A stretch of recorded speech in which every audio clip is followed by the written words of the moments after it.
ada petir menyambar di rumah si ratu. Terima kasih yang sudah hadir. Assalamualaikum warahmatullahi wabarakatuh. Terima kasih yang sudah menjawab salam, semoga masuk surga. Dan yang tidak menjawab, semoga tidak masuk angin ya. Salam sejahtera dan salam sehat untuk kita semua. Pertama-tama, marilah kita panjatkan puji dan syukur kepada Allah Subhanahu wa Ta'ala yang telah melimpahkan rahmat dan karunia-Nya sehingga kita semua dapat menjalani aktivitas sehari-harinya dan berkumpul pada kegiatan perkuliahan. Alhamdulillahirabbil alamin. Sholawat serta salam tak lupa juga kita hadiahkan kepada Rasulullah Shallallahu Alaihi Wasallam. Allahumma sholli ala Sayyidina Muhammad. Semoga kita mendapatkan syafaatnya di hari kelak. Amin ya rabbal alamin. Yang kami hormati Ibu Dewi Agustina Harahap Escape NSKS selaku dosen pengampu mata kuliah analisis kebijakan kesehatan, dan teman-teman yang kami sayangi yang tidak bisa saya sebutkan satu persatu karena takut menghabiskan waktu, takut audiens menggerutu. Adanya video ini untuk mempresentasikan atau memaparkan materi kami yang berjudul Fungsi Kontrol atau Monitoring dan Evaluasi pada Proses Pengembangan Kebijakan. Oke, langsung saja, tak kenal maka ta'aruf. Saya Umi Syarifah sebagai moderator, dan ada teman saya Egril Rehulina Ritonga dan Ira Srimawarni Hasimbuan sebagai pemateri. Sebelumnya udah tahu belum apa itu monitoring, evaluasi, dan fungsi controlling atau monitoring dan evaluasi pada pengembangan kebijakan?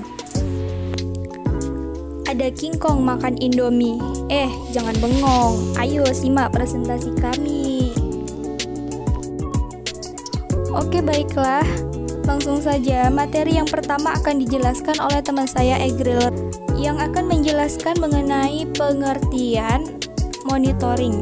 Kepada Egril, dipersilahkan.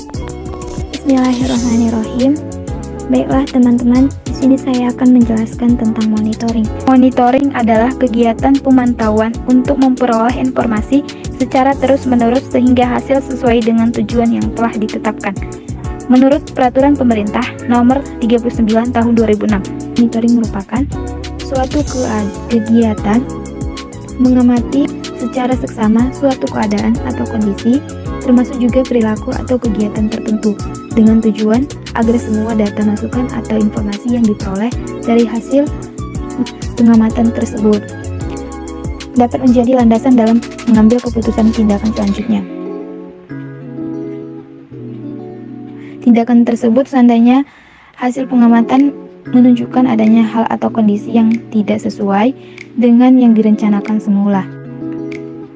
Proses dasar dalam monitoring meliputi 3 tahapan, yaitu yang pertama menetapkan standar pelaksanaan, yang kedua pengukuran pelaksanaan, dan yang ketiga menentukan kesenjangan atau deviasi antara pelaksanaan dengan standar dan rencana. Seorang ahli William N. Dom 1994 menjelaskan bahwa monitoring mempunyai 4 tujuan. Yang pertama itu compliance, kesesuaian atau kepatuhan, menentukan apakah implementasi kebijakan tersebut sesuai dengan standar dan prosedur yang telah ditentukan.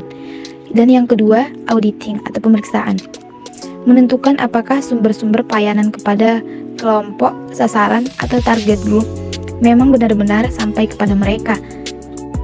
Dan yang ketiga ada accounting atau akuntansi, yang menentukan perubahan sosial dan ekonomi apa saja yang terjadi setelah implementasi sejumlah kebijakan publik dari waktu ke waktu. Dan yang terakhir ada explanation atau penjelasan, yang menjelaskan mengenai hasil-hasil kebijakan publik berbeda dengan tujuan kebijakan publik. Nah, kegiatan monitoring ini lebih terfokus pada kegiatan yang sedang dilaksanakan. Nah, monitoring ini dilakukan dengan cara menggali untuk mendapatkan informasi secara reguler berdasarkan indikator tertentu, dengan maksud mengetahui apakah kegiatan yang sedang berlangsung sesuai dengan perencanaan dan prosedur yang telah disepakati atau tidak. Indikator monitoring itu mencakup esensi aktivitas dan target yang ditetapkan pada perencanaan program. Baik, terima kasih kepada Egril yang telah menjelaskan apa itu monitoring. Selanjutnya, materi yang kedua akan dijelaskan oleh teman saya Ira Srimawarni Hasibuan. Kepada Ira dipersilahkan. Oke teman-teman, bagian kedua adalah evaluasi.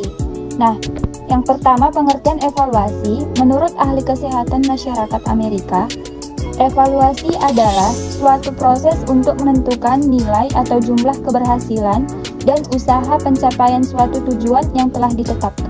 Pengertian evaluasi menurut salah satu ahli, yaitu Homby dan Padwell, dalam Mardikanto 2009 adalah suatu tindakan pengambilan keputusan untuk menilai suatu objek, keadaan, peristiwa, atau kegiatan tertentu yang sedang diamati. Nah, evaluasi sendiri adalah suatu kegiatan membandingkan realisasi, masukan ataupun input, keluaran ataupun output, dan hasil ataupun outcome terhadap rencana dan standar. Nah, evaluasi di sini merupakan kegiatan yang menilai hasil yang diperoleh selama kegiatan pemantauan berlangsung. Nah, di sini juga ada evaluasi kebijakan. Evaluasi kebijakan adalah suatu kegiatan yang menyangkut estimasi atau penilaian kebijakan yang mencakup substansi, implementasi, dan dampak. Evaluasi kebijakan dipandang sebagai suatu kegiatan fungsional. Artinya, evaluasi kebijakan tidak hanya dilakukan pada tahap akhir saja, melainkan kepada seluruh proses kebijakan. Evaluasi mencakup kesimpulan, klarifikasi, kritik, penyesuaian, dan perumusan masalah kembali. Nah, tujuan dari evaluasi untuk mengetahui apakah program itu mencapai sasaran yang diharapkan atau tidak. Evaluasi lebih menekankan pada aspek hasil yang dicapai. Evaluasi baru bisa dilakukan jika program telah berjalan setidaknya dalam satu periode ataupun tahapan. Jenis-jenis dari evaluasi. Yang pertama ada evaluasi awal kegiatan. Evaluasi awal kegiatan ini yaitu penilaian terhadap kesiapan suatu kegiatan atau mendeteksi kelayakan dari suatu kegiatan.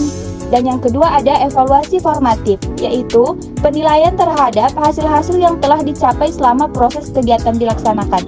Nah, jenis evaluasi yang terakhir ada evaluasi sumatif, yaitu evaluasi ataupun penilaian yang membahas serangkaian pokok masalah. Jenis evaluasi ini melihat apa sebenarnya yang telah dicapai atau dilaksanakan oleh program dalam kaitannya dengan tujuan yang telah ditetapkan.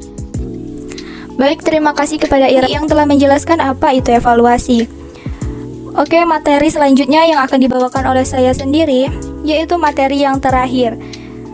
Materi yang terakhir adalah fungsi controlling atau monitoring dan evaluasi dalam proses pengembangan kebijakan.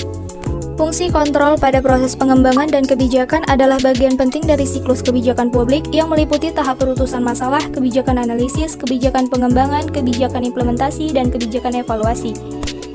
Fungsi kontrol dilakukan pada tahap evaluasi kebijakan untuk memastikan bahwa kebijakan yang telah disetujui dan diimplementasikan sesuai dengan rencana dan tujuan awalnya. Tujuan dari fungsi kontrol adalah untuk memastikan bahwa kebijakan yang telah diimplementasikan berjalan sesuai dengan rencana dan tujuan awalnya, serta memberikan umpan balik yang dapat membantu memperbaiki dan meningkatkan kebijakan di masa depan. Kemudian, proses kontrol melibatkan pengumpulan data dan informasi tentang pelaksanaan kebijakan, termasuk hasil-hasil yang telah dicapai, dicakup yang muncul, dan masalah-masalah yang teridentifikasi. Kemudian, dari data dan informasi yang dikumpulkan, dilakukan analisis untuk mengidentifikasi faktor-faktor yang mempengaruhi pelaksanaan kebijakan dan hasil yang dicapai. Hasil analisis tersebut dapat digunakan untuk otorisasi perbaikan dan peningkatan dalam pelaksanaan kebijakan. Rekomendasi tersebut dapat berupa saran-saran mengenai perbaikan proses, program, atau kebijakan. Selain itu, hasil analisis dari fungsi kontrol juga dapat digunakan untuk melakukan advokasi kebijakan yang lebih efektif. Baik, selanjutnya kesimpulan. Kesimpulan dari penjelasan materi mengenai fungsi kontrol atau monitoring dan evaluasi dalam proses pengembangan kebijakan kesehatan adalah bahwa kontrol ini merupakan bagian integral dalam siklus pengembangan kebijakan. Dengan melibatkan monitoring dan evaluasi yang tepat, pemerintah dan pemangku kebijakan dapat memastikan bahwa kebijakan kesehatan yang diimplementasikan memberikan manfaat yang diharapkan pada masyarakat. Dengan mengintegrasikan fungsi kontrol atau monitoring dan evaluasi secara efektif dalam proses pengembangan kebijakan kesehatan, kita dapat memastikan bahwa kebijakan tersebut terus menjadi alat yang kuat untuk meningkatkan kesejahteraan masyarakat dan mencapai tujuan kesehatan yang diinginkan. Cukup sekian presentasi dari kami. Mohon maaf jika ada kekurangan, karena kesempurnaan datang dari Tuhan dan kesalahan datang dari setan. Kita hanya korban. Ayo ting ting makan kepiting. Thank you everything.